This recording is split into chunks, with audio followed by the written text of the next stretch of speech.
بسم اللہ الرحمن الرحیم۔ الصلاۃ والسلام علیک یا سیدی یا رسول اللہ، الصلاۃ والسلام علیک یا سیدی یا حبیب اللہ، الصلاۃ والسلام علیک یا سیدی یا خاتم النبیین، الصلاۃ والسلام علیک یا سیدی یا رحمت للعالمین۔ لاکھوں کروڑوں درود و سلام محمد و آل محمد صلی اللہ علیہ وآلہ وسلم۔ السلام علیکم دوستو، آج میں آپ کو نبی کریم صلی اللہ علیہ وآلہ وسلم کے حسن اخلاق کے دو ایسے واقعات سناؤں گا جن کو سن کے آپ کی روح تازہ ہو جائے گی۔ دوستو، میں آپ کو یہ نہیں کہوں گا کہ آپ میرے چینل کو سبسکرائب کر دیں، لائک کر دیں، بس آپ سے ریکویسٹ یہ کروں گا کہ اس ویڈیو کو پورا ضرور دیکھیے گا، اس سے آپ کی معلومات میں اضافہ ہوگا۔ دوستو، ایک بچہ اپنی بیوہ ماں کے لیے لباس لینے اپنے چچا کے پاس گیا اور اپنے چچا کو کہنے لگا کہ چچا، میری ماں کا لباس پھٹ گیا ہے، کچھ کپڑے ان کو دے دیں۔ اس بچے کا چچا خود پرست آدمی تھا، اس نے اس بچے کو دھتکار دیا۔ اس کی ماں نے اس کو روکا تھا، بیٹا نہ جانا، لیکن اس نے کہا کہ تیرے بدن کے اوپر جو لباس ہے وہ بھی پھٹ گیا ہے اور جگہ جگہ سے جسم جھلک رہا ہے، میں اپنے چچا سے آپ کے لیے لباس لے کے آتا ہوں۔ پھر جو رویہ اس سے اختیار کیا وہ واپس روتا ہوا آ رہا تھا، تو کسی نے راستے میں پوچھا کیا ماجرا ہوا، تو اس بچے نے بتایا کہ اپنے چچا کے پاس گیا تھا ماں کے لیے لباس لینے، اس نے رلا کے بھیج دیا۔ تو اس شخص نے کہا، جا صحن حرم میں محمد نام کا ایک شخص بیٹھا ہوا ہے، اگر تو اپنا دکھڑا ان کے سامنے پیش کرے گا تو یقیناً وہ تجھے رد نہیں کریں گے، لیکن سن، ان کا دن کوئی اور ہے۔ خیر، وہ بچہ اپنی ماں کے پاس آیا تو ماں کو کہا، چچا نے تو رلا کے بھیج دیا، لیکن ماں آپ کی حالت مجھ سے دیکھی نہیں جاتی، اب میں محمد عربی کے حرم میں وہاں جاؤں گا، وہاں جا کے اپنی التجا کروں گا کہ میری ماں کو کپڑے چاہیے۔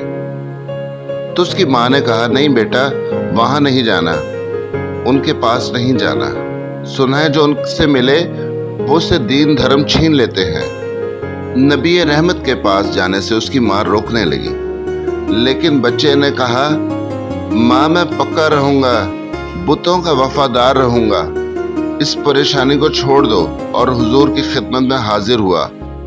حضور نبی کریم صلی اللہ علیہ وآلہ وسلم صحن حرم میں چادر اوڑھے بیٹھے تھے۔ جا کے کہنے لگا، میں پہلے بات آپ سے کر لیتا ہوں، میں نے دین آپ کا قبول نہیں کرنا۔ حضور نبی کریم صلی اللہ علیہ وآلہ وسلم مسکرائے اور کہنے لگے، بیٹا بتاؤ کس لیے آئے ہو؟ تو اس بچے نے کہا، میری ماں کا لباس پھٹ گیا ہے، اس کے پاس کوئی لباس نہیں ہے، آپ سے لباس لینے آیا ہوں۔ تو حضور نبی کریم صلی اللہ علیہ وآلہ وسلم نے چادر رحمت کو اتار کر اس کے قدموں میں رکھ دیا اور اس بچے سے کہا، لے جاؤ بیٹا اس کو اپنی ماں کے لیے۔ اس بچے نے جا کر اپنی ماں پر حضور صلی اللہ علیہ وآلہ وسلم کی چادر اڑھائی اور ماں نے کہا، بیٹے اس نے اپنا دین تو نہیں تجھے دیا؟ تو بچہ کہنے لگا، میں نے پہلے کہہ دیا تھا تیرا دین نہیں مانتا۔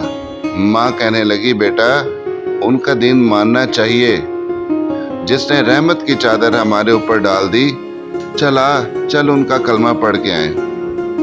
اللہ اکبر، اللہ اکبر، سبحان اللہ۔ میرے نبی کریم صلی اللہ علیہ وآلہ وسلم کے حسن سلوک کا کیا ہی کہنا۔ تو آئیے دوستو، اس بوڑھی عورت کا قصہ آپ کو سناتا ہوں جو اپنے گھر کے باہر سامان باندھ کر بیٹھی تھی۔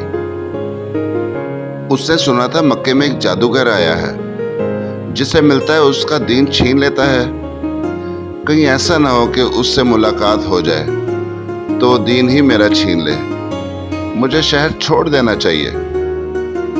گھر کے تھڑے کے اوپر اپنا سامان باندھ کر بیٹھی ہے، حضور نبی کریم صلی اللہ علیہ وآلہ وسلم کا وہاں سے گزر ہوتا ہے۔ تو اس بڑھیا نے دیکھ کر کہا، بھتیجے یہ سامان میرے سر کے اوپر رکھ دے۔ حضور نے سامان اٹھایا، دیکھا تو کافی وزنی تھا، اور بڑھیا کو دیکھا تو بہت کمزور تھی۔ تو حضور نے کہا، اماں اگر چاہو جہاں جانا چاہتی ہو میں وہاں چھوڑ آؤں سامان آپ کا؟ اس نے کہا، اس سے بڑی مہربانی کیا ہوگی؟